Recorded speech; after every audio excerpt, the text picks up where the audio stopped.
ஒரு பீடைய உங்க கூட இருத்திருக்கிறிய, வாழ்நாள்ல இந்த பீடைய வச்சுட்டு முன்னேறவே முடியாதுங்க. யார் அந்த பீடை? நீதான், வேற யாரு? உங்க ஜாதகப்படி நீங்க எல்லாம் 10-15 பிள்ளையை கட்டிட்டு சந்தோஷமா இருக்கக்கூடிய உங்களுக்கு ஒரு சொக்கர திசையாக உங்களுக்கு பணம், புகழ், மனைவிகள் அப்படின்னு சந்தோஷமா வாழக்கூடிய ஜாதகம் உங்க ஜாதகம். ஆனா உங்க பொண்டாட்டி ஒரே ஒரு புருஷனை கட்டி அவங்களுடைய வாழ்ந்து அவனை சீரழிச்சு அவனை வந்து அதாவது அவனை பிரிச்சு இப்படி பிச்சு பிச்சு எடுத்து அவனை ஒரு அரிச்சு வாழக்கூடிய ஒரு பீடை அப்படின்னு. அதாவது பீடைய ஒழிச்சா உங்க வாழ்க்கையில முன்னேற்றம் இருக்குங்க. ஒழிக்கிறதுக்கு நீதான் முடிவு சொல்லணும். இந்த மனைவின்னு வர சொல்லல, பீடையை கட்டி வச்சிருக்கீங்க. நான் என்ன செய்ய பீடி வர நான் அடிச்சது கிடையாது, பீடையை கூட வச்சிருக்கேன். பீடை மண்டை உடம்பியா என்ன சொல்ல. என்ன மழை, ஒரு ஜாதகம் பார்க்க போனா என்ன மழை மக்களே. அதாவது நம்ம வந்து ஏன் வாழ்க்கையில முன்னேறவே முடியல, எதனால இப்படி நம்ம பின்தங்கியே போயிட்டு இருக்கோம் அப்படின்னு சொல்லிட்டு ஜாதகத்தை எடுத்துட்டு போனேன் கிட்ட. நம்ம 2 இடத்துக்கு ஜாதகத்தை அன்னைக்கே சொன்னேன், நீ வந்து ஜாதகம் பார்க்காதுங்க என்ன. பட் இருந்தாலும் எனக்கு மனசு கேட்கல, ஒரு ஜாதகரை பார்த்தே தீர்மானிட்டு போனேன். என்ன சொல்லணும், அவரு என்ன சொல்லுவாரு? இருக்கிறதானே சொல்லுவாரு, இல்லாத சொல்லுவாரு. ஆமா, பணம் புடுங்கிறதுக்கு பலதும் சொல்லுவாங்க. மக்களே, நான் பார்க்கக்கூடிய ஜாதகக்காரர் ஒன்றும் பணம்லாம் ஒன்றும் புடுங்க முடிக்கிறது. அவரு நியாயமா சொல்லுவாரு. ஏட்டா எவ்வளவு ரூபா வாங்கினாரு தெரியுங்களா? 1500 ரூபா வாங்கினாரு. சரி சரி, வெறும் 1500. ஃபுல்லா இங்க பாரு, ஃபுல்லா ஜாதகத்தை அப்படியே குடஞ்சி எடுத்திருக்காரு. ஒவ்வொரு லைனா பார்த்து எது முன்ன இருக்கும், எது பின்னால இருக்கும், எதனால உங்களுக்கு இப்படி இருக்கு, எதனால நீங்க இவ்வளவு பின்தங்கினீங்க, எல்லாம் புட்டு வைக்கிறது. இந்த காமெடி அடிக்காது. அதாவது நான் வந்து ஒரு சீரியஸான மேட்டர் பேசிட்டு இருக்கேன். நம்ம குடும்ப வாழ்க்கையும் நம்மளுடைய எதிர்காலத்தை பத்தி பேசுறதுக்காண்டி இந்த இடத்துல வந்து இருக்கு. நீ வந்து இந்த காமெடி எல்லாம் பேசுற. என்ன சொன்னாருன்னா 1500 ரூபா வாங்கிட்டு என்ன சொன்னாங்க, ஒரு பீடைய உங்க கூட இருத்திருக்கிறிய, வாழ்நாள்ல இந்த பீடையை வச்சுட்டு முன்னேறவே முடியாது. யார் அந்த பீடை? நீதான், வேற யாரு? 1500 ரூபா வாங்கிக்கிட்டு பொண்டாட்டிய பீடைன்னு சொன்னாரா? அவர் உண்மைதான் சொல்லிருக்காரு. இப்போ அதே ஜாதகத்தை கொண்டு நான் போய் 2000 ரூபாய் மனுஷனை முன்ன வச்சா உனக்கு மாப்பிள்ளை பீடைன்னு என்ன சொல்லுவாரு? அப்படி சொல்லுவாரு. எல்லாரையும் பார்த்தாச்சு. என்ன இப்படி வச்சாரு, இந்த ஜாதகத்தை இப்படி வைக்காரு. எனக்கு ஒரே ஒரு புக்கே கிடையாது, நீ எல்லாம் எதுக்கிறியோ இங்க பாரு அப்படியே. ஐயோ, எனக்கு ஜாதகம் உண்டா இல்லையா உனக்கு தெரியாது. அதாவது உங்க அம்மா ஒரு பஞ்சட்ட ஜாதகத்தை தூக்கிட்டு வந்தா அதெல்லாம் கொண்டு போக முடியாது.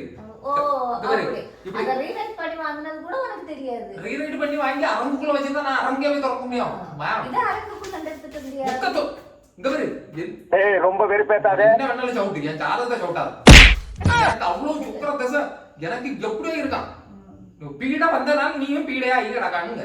ஐயோ பாவம், அவரே கன்ஃபியூஸ் ஆயிட்டா. இப்படி ஸ்பாயில் ஆச்சுன்ற கரெக்ட் தான். வேற நீ கரெக்ட்டா சொல்லுடா. நல்லா யோசிச்சு பாரு, நான் வந்ததுக்கு அப்புறம் உன் லைஃப் எந்த மாதிரி இம்ப்ரூவ் ஆயிருக்குன்னு.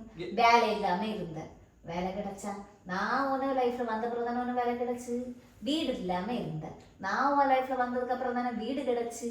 கார் இருந்த, நான் உன் லைஃப்ல வந்ததுக்கு அப்புறம் தானே கார் கிடைச்சு. அந்த காலத்துல நாங்க அம்பாசிடர் கார் வச்சிருந்தோம். எடி செருப்பு நாய் சும்மா கிடையாது. அடுத்து பிள்ளை இருந்தவங்க, நான் வந்ததுக்கு அப்புறம் தானே பிள்ளையும் கிட்டுச்சு. எல்லாமே நான் வந்ததுக்கு அப்புறம் கிடைச்சான். ஆனா நான் உனக்கு பீடை. வாழ்க்கையில முன்னேற்றம் இல்லாட்டி முன்னேற்றம் தானே முக்கியம்.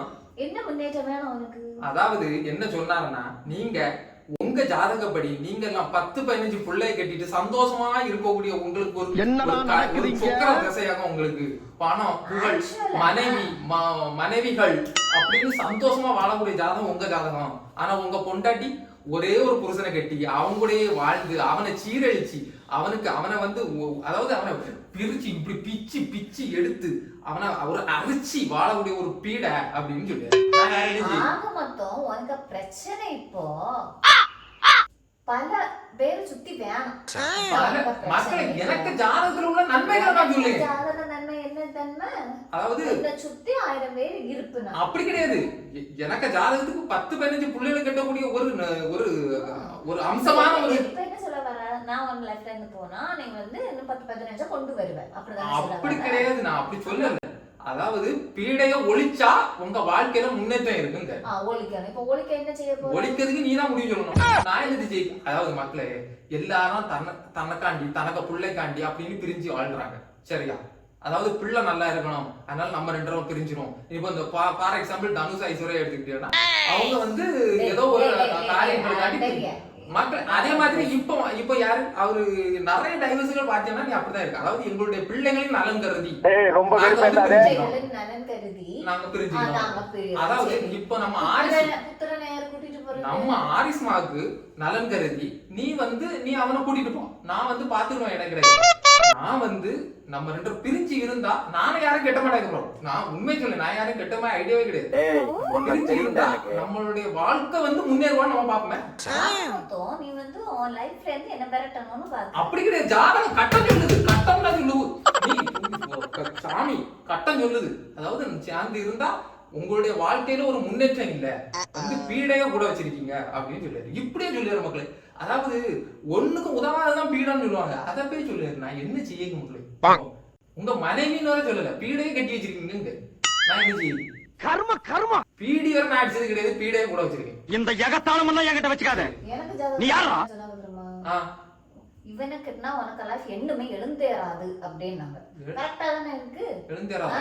இந்த இடத்துலயே தான் இருக்கேன். அதே 1 இன்ச் நான் வளர்றேனா? இல்ல நீ 18 வயசு வரை வளராத வளர்த்தினா என்ன கல்யாணம் பண்ண போற வளர முடியா?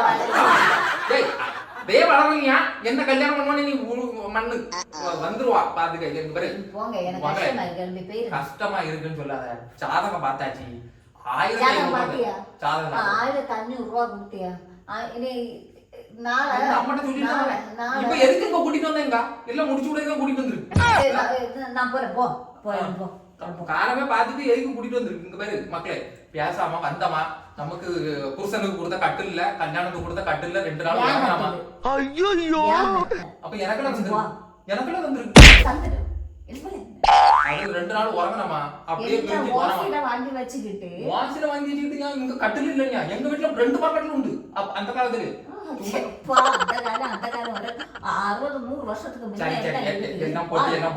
எல்லாம் போட்டு இந்த இடத்துல உனக்கு படுக்கணும்னு ஆசை இருக்குன்னு கூட்டிட்டு வந்திருக்கேன். 2 நாள் சந்தோஷமா படுத்துக்க, 3ஆவது நாள் பெட்டி கிட்டி எல்லாம் தூக்கிட்டு எடுத்துட்டு போயிரு. நான் வந்து சந்தோஷமா இருக்க போறேன். 4-5 பிள்ளைல ஜாதகம் எனக்கெல்லாம் என்ன லெவல்லயோ இருக்கு பாத்துக்க. நான் கேட்ட உடனே ஐயா எனக்கா இவ்வளவு அப்படின்னு. அதுல அவளுக்கு கேட்டல்ல, அதனால நான் சொன்னேன் கேடுகிட்ட வீட்டுக்கு கேட்டன்னு சொல்லிதான் எங்க அப்பா கூட்டிட்டு வந்தாரு. அவ இல்லாம வீட்டை அப்படின்னு. நீங்க அவிட்ட நட்சத்திரம், உங்களுக்கு தவுட்டு பானையை திறந்து பார்த்தாலும் தங்கம் தான்.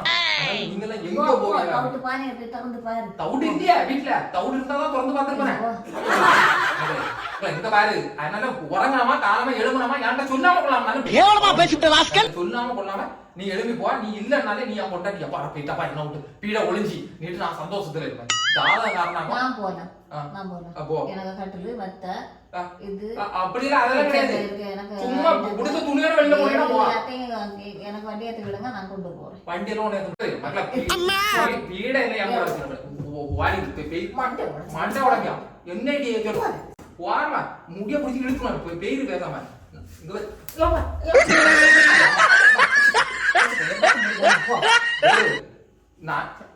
பெரிய ஆளுங்க நாளைக்கு ஊருக்காரன் அவ்வளவு பஞ்சாயத்துக்கு சொல்லியாச்சு. மோளா வா எங்க ஊர் பஞ்சாயத்தை பத்தி உனக்கு தெரியும். உனக்கு ஒரு பஞ்சாயத்து தானே பீட என்ன சொல்லி சொல்லுமா வரட்டுமா?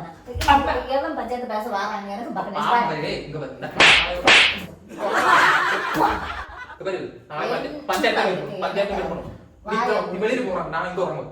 சரி ஒரு நாள் வரேங்க. இந்த கட்டில் கடைசியில ஏன்னா நான் வாங்கின கட்டில்னு சொல்லக்கூடாது. அதனால கட்டில் இன்னைக்கு ஒரு நாள் படுத்தேன். ஜாதகம் சாயந்தரம் வந்தாங்க பாத்துருவோம். வீட்டுல தங்கிறதுக்கு 10 லட்சம் ரூபாய் தந்திருக்கு, எடுத்து வை, நான் போறேன். 10 லட்சம் ரூபாய் ஒண்ணுக்கும் உதவாத்தவனை கொடுத்து பணம் கொடுத்து வேண்டி வச்சிருக்கு.